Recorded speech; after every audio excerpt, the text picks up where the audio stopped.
Hari masih tampak gelap, tetapi di dalam mansion sudah tampak gaduh dengan suara raungan keras Anek. Bocah tampan yang masih menyusu pada ibunya itu tergelak kencang saat melihat buah dada Zoya terdapat banyak sekali tanda kepemilikan. Zoya yang masih cukup mengantuk, tak sadar akan hal itu sebab Anek tak sabaran saat memintanya. "Cemangka Momi, hua." "Cemangka Momi meyah-meyah," ujar Anek sesenggukan sambil menunjuk benda kesukaannya. "Ini digigit nyamuk, nak." Zoya berusaha menenangkan putra sulungnya itu, meyakinkan diri bahwa dia baik-baik saja dan tidak ada yang perlu dikhawatirkan.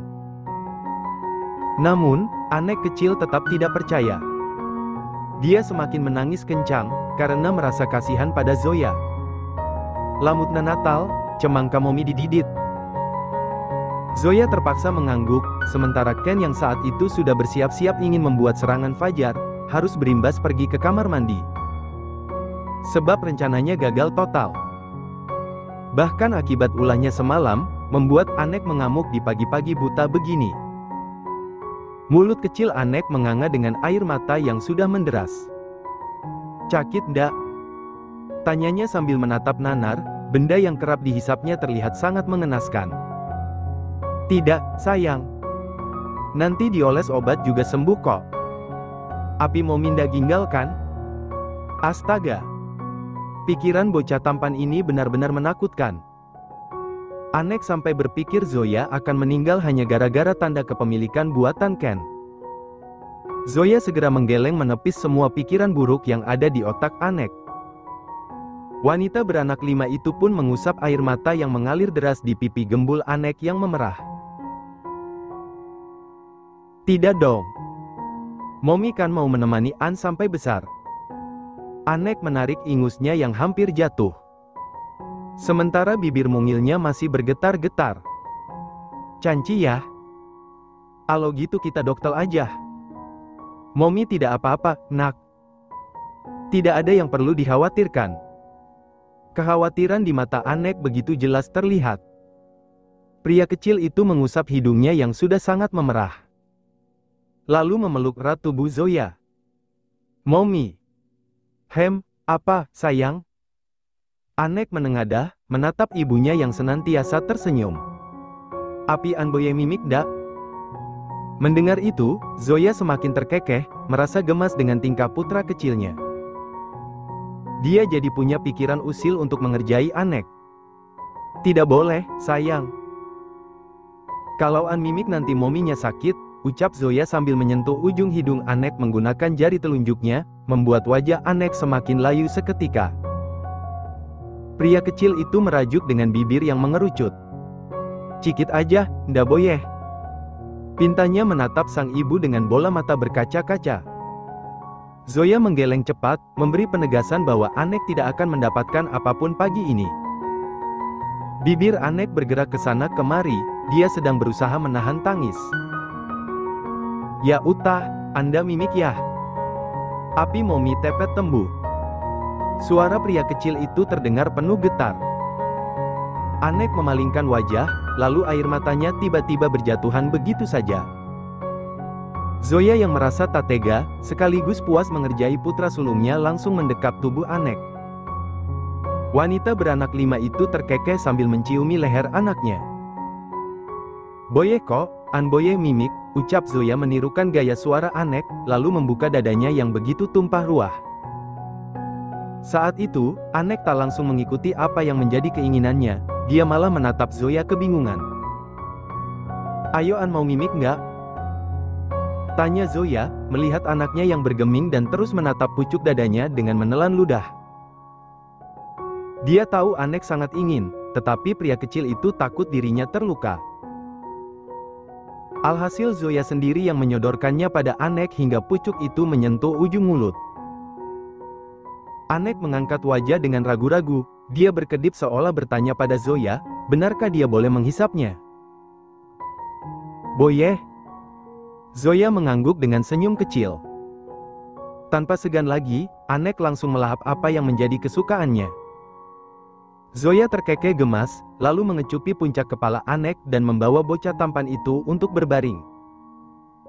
Sementara Ken baru saja selesai dari kamar mandi, dia menatap dua orang kesayangannya yang sedang bercengkrama di atas ranjang. Hah, yang penting semalam lancar. Setelah membuat Anek tenang, Zoya bersiap-siap untuk kuliah, sebab hari ini adalah hari Sabtu.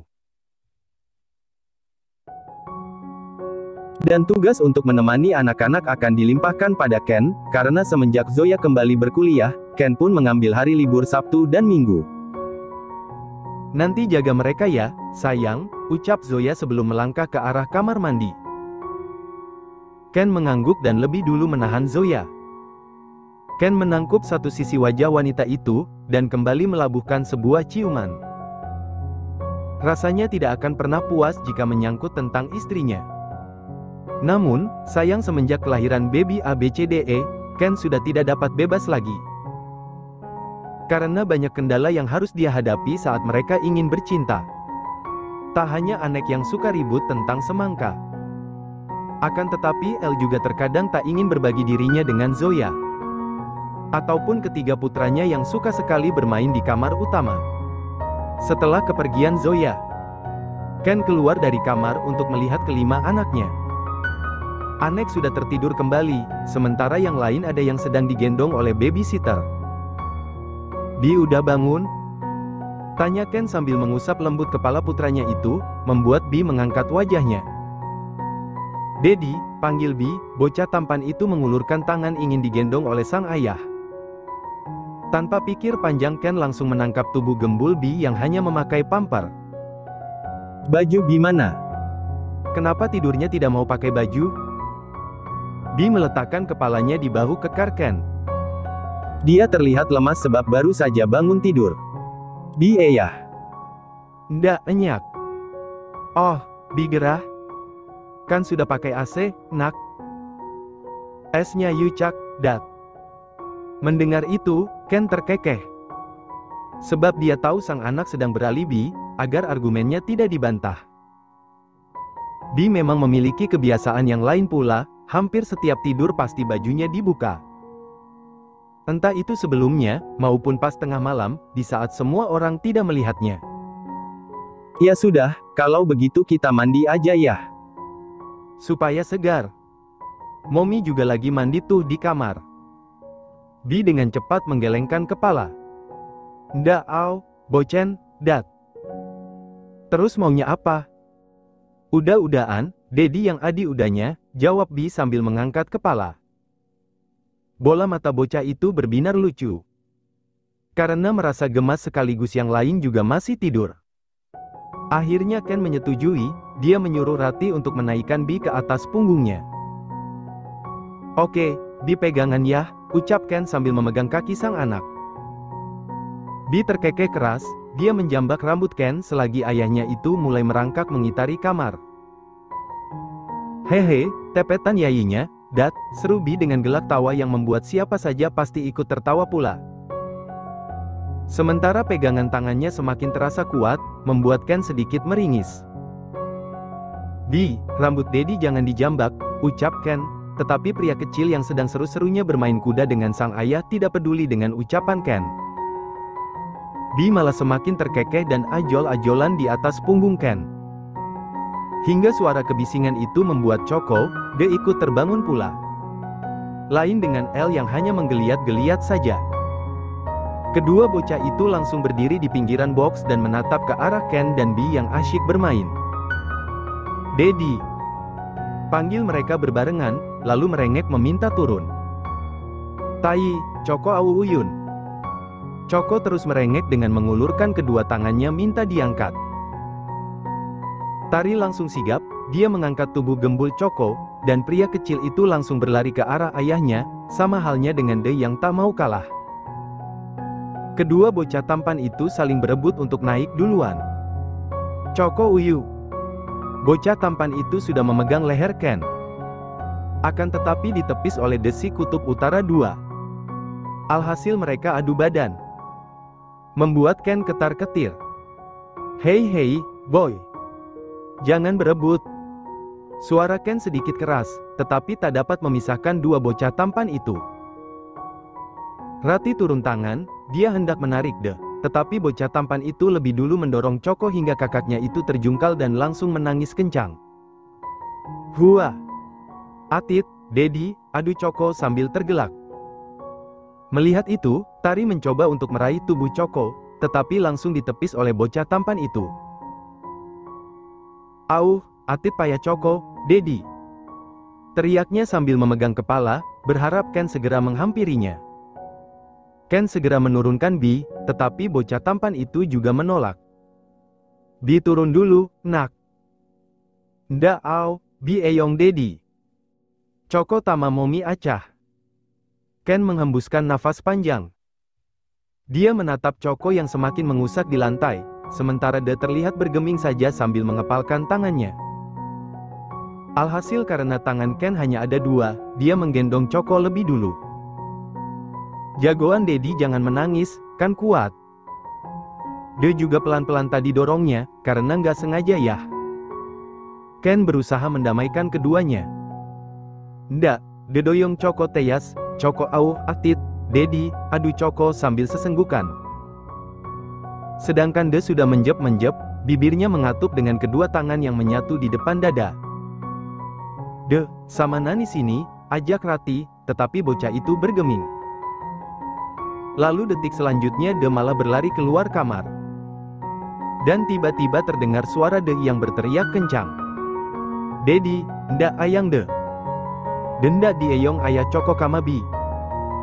Zoya sudah terlihat rapi, dia mengulum senyum di depan cermin, hingga semuanya terlihat sempurna. Ada mata kuliah pagi, maka dari itu Zoya buru-buru meraih tas selempangnya dan melangkah keluar. Namun, kelopak mata Zoya dibuat melebar, saat melihat putra keempatnya sedang berteriak. Bersamaan dengan itu Rati keluar dengan Ken yang menggendong Bi dan Choco. De, ada apa, sayang? Tanya Zoya seraya menghampiri bocah tampan itu. Dia melirik Ken, di lengan kiri pria itu, sang anak pun tengah menangis. Hingga ia bisa menebak, bahwa ada pertengkaran kecil di antara mereka. Mommy! Teriak De, lalu berlari ke arah Zoya. Pria kecil itu seolah menemukan seseorang yang mampu menolongnya. Zoya langsung menangkap tubuh De dan menggendongnya. Satu tangan wanita itu mengusap ujung mata De yang sudah basah. Kok anak tampan menangis? De menunjuk sang ayah dengan bibir yang mengerucut lucu. Dedi ndak ayang De, Mommy. Denda dieyong ayah Bi kama Choco. Api de Natal, Mom. De doyong Choco tampe auh. Payah Choco Atit, adu Choco masih sesenggukan. Sedari tadi dia masih belum terima, kalau De mendorongnya. Zoya menatap Ken, cengiran khas pria itu terbit. Membenarkan penjelasan Choco. Membuat Zoya harus menghela nafas panjang, ini masih terlalu pagi untuk menguras tenaga. Apalagi dia harus berkuliah. De, tangan Dedi kan cuma dua. Jadi cuma bisa gendong dua orang. Lagi pula, De kan yang mendorong Choco sampai menangis. Kan kasihan coconya kepala dia sakit, ujar Zoya, berusaha mendamaikan keduanya. Dia berbicara sepelan mungkin, berharap sang anak mau mendengarkan nasihatnya. De masih menjep-menjep. Dia menatap Zoya dengan bola mata berkaca-kaca. Mommy judanda ayang De. Bukan begitu. Maksud Mommy, De tidak boleh asal mendorong seperti itu, nak. Kalau De yang jatuh, bagaimana? Kepalanya sakit tidak? Atit. Nah, kalau sakit pasti De menangis, kan? Ais. Mendengar itu, Zoya mengulum senyum. Dia menurunkan De meski ia tahu pria kecil itu belum mau mengalah. Dia mengecupi pipi gembul De, lalu menunjuk Choco yang masih berada di gendongan sang ayah. Sekarang, De minta maaf sama Choco, titah Zoya. Namun, sang anak masih bergeming dan malah menggelengkan kepala. Ndak au, Mommy. Kenapa tidak mau? Kalau kita salah, kita harus meminta maaf, sayang. Zoya menggandeng tangan De untuk melangkah mendekati Choco. Ken pun ikut menurunkan putra ketiganya itu, sementara Bi seolah tidak mau tahu. Dia malah memeluk leher sang ayah dengan erat. "Mana tangan Choco?" tanya Zoya, meminta tangan gembul Choco agar terulur. Pria kecil itu terlihat ragu. Dia dan De saling tatap dengan bola mata yang menggenang, juga bibir yang tak berhenti bergetar. Zoya menyatukan tangan kedua anaknya sambil berjongkok. Lalu mengecup satu persatu pipi gembul dua bocah tampan itu. "Lain kali tidak boleh berantem ya. Kalian harus akur." Sekarang Momi mau De sama Choco saling meminta maaf. "Ayo De duluan." De melirik ke sana kemari, hingga pandangan bocah itu jatuh pada Rati yang tengah menyemangatinya. Wanita itu terus memberi dukungan pada anak yang diasuhnya untuk melakukan apa yang Zoya minta. "De minta maaf ya, Choco," ucap De lalu menunduk. Melihat itu, Zoya mengulum senyum tipis. Lalu menatap Choco dengan anggukan di kepala. "Choco juga minta maaf De." Rati dan Ken yang menyaksikan itu langsung bertepuk tangan. Tanda bangga, agar Choco dan De merasa diapresiasi. "Anak-anak Dedi pintar sekali," puji pria tampan itu, tetapi mulutnya langsung disumpal oleh tangan putranya yang satu. Sebab walaupun dia sudah merasa adil, kelima anak mereka tetap saja berebut, dan tidak mau mengalah satu sama lain. Zoya meminta kedua putranya untuk menciumnya. Choco dan De menurut. Ken memegangi tangan Bi dan langsung mengulum senyum melihat pemandangan manis itu. Karena Zoya selalu paham, bagaimana mendiamkan anak-anak mereka. Lain dengan dirinya yang lagi-lagi hanya bisa mendesah dan mengeluh sakit kepala. Baru saja Zoya bangkit dan menitipkan kelima anaknya pada sang suami, karena dia sudah ingin berangkat kuliah. Si bungsu, titisan Ratu Ular berteriak kencang. Melihat bayangan dedinya menggendong Bi, tanpa membangunkan dirinya. "Tetinya El."